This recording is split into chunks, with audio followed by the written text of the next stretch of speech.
Hero আলমের উপর হামলা করা হলো কেন? আমি এই জিনিসটা না মিলাইতে পারতেছি না।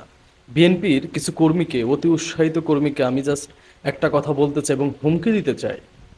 তোমরা তোমাদের নিজেদেরকে মানে একটু কন্ট্রোলে রাখো। বেশি বাড়াবাড়ি কইরো না। অত ভালো ভালো না। ক্ষমতায় এখনো আসো নাই। একটা কথা মাথায় রাখবা, ক্ষমতাতে এখনো আসো নাই। ফাজলামি একটু কমাই করো। হুম। দুই একজন মানুষের জন্য পুরো দলের ক্ষতি করো না। আজকে দুইটা নিউজ দেখলাম, একজন দেখলাম বরিশালে মেবি একজন মুক্তিযোদ্ধাকে একজন হামলা করছে। হ্যাঁ, এক বিএনপি নেতার সন্তান।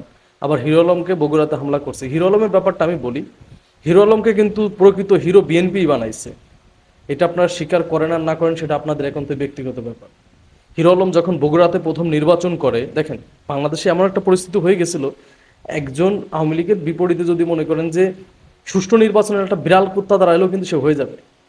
তো হিরো আলম যখন নির্বাচন করে, হিরো আলমকে কিন্তু সরাসরি হেল্প করছিল কে? বিএনপি। বগুড়াতে বগুড়াতে হিরো আলম এত ভোট পাইলো কিভাবে? বিএনপির ভোটগুলোই তো হিরো আলম পাইছে। কারণ এই আওয়ামী লীগকে ছোট করার জন্য, আওয়ামী লীগকে দেখানোর জন্য, পৃথিবীকে দেখানোর জন্য একজন হিরো আলমের সাথেও এই প্রার্থী তার ভোট চুরি করতে হয়। আওয়ামী লীগের যে প্রার্থী ছিল তার ভোট চুরি করতে হয়, এইটা বোঝানোর জন্যই হিরো আলমকে বিএনপি হেল্প করছিল। কিন্তু হিরো আলম, ভাই, শিক্ষিত আর অশিক্ষিতর মাঝে একটা পার্থক্য আছে না, এটা বুঝতে হবে আপনাকে। হিরো আলম তো এটা বোঝে নাই। হিরো আলম তো এটা বোঝে নাই, না বুঝেই বিভিন্ন সময় মানে টপিকে থাকার জন্য, ভাইরালে থাকার জন্য, সবার সামনে থাকার জন্য ও বিভিন্ন সময় বিভিন্ন কথা বলে ভাইরাল থাকছে।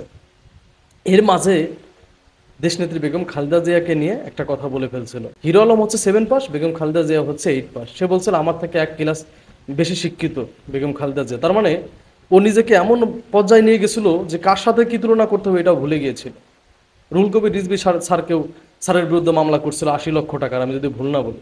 এই যে জিনিসগুলো বাড়াবাড়ি যখন শুরু করে, দেখেন হিরো আলমের উপর যখন বনানীতে হামলা হয়, এইটার জন্য বিএনপির ভূমিকা ছিল না?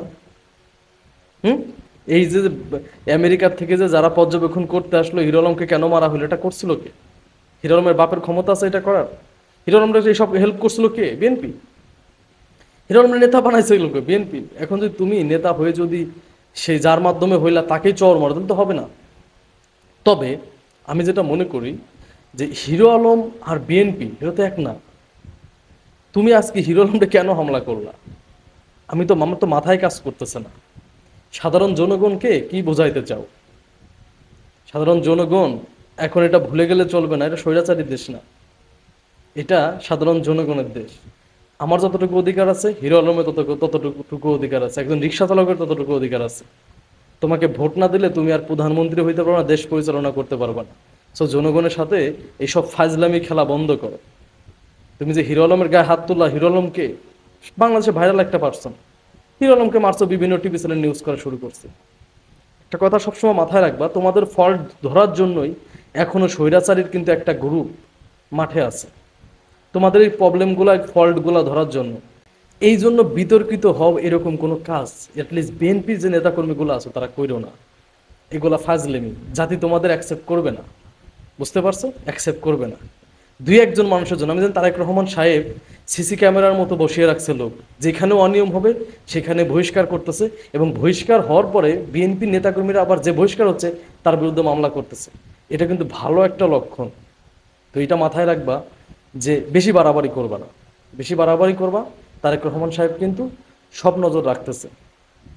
সে কিন্তু তোমাদেরকে একটু ছাড় দিবে না। যদি মনে করে একটু ছাড় না, একটু ছাড় দিবে না। যদি মনে করো সে ছাড় দিবে তাহলে তুমি ভুল। তো যাই করো একটু ভাইবে চিন্তা করো।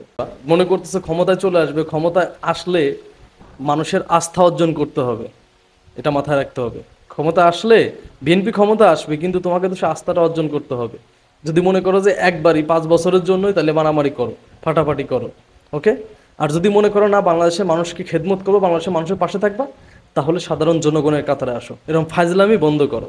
ধন্যবাদ সবাইকে। আসসালামু আলাইকুম।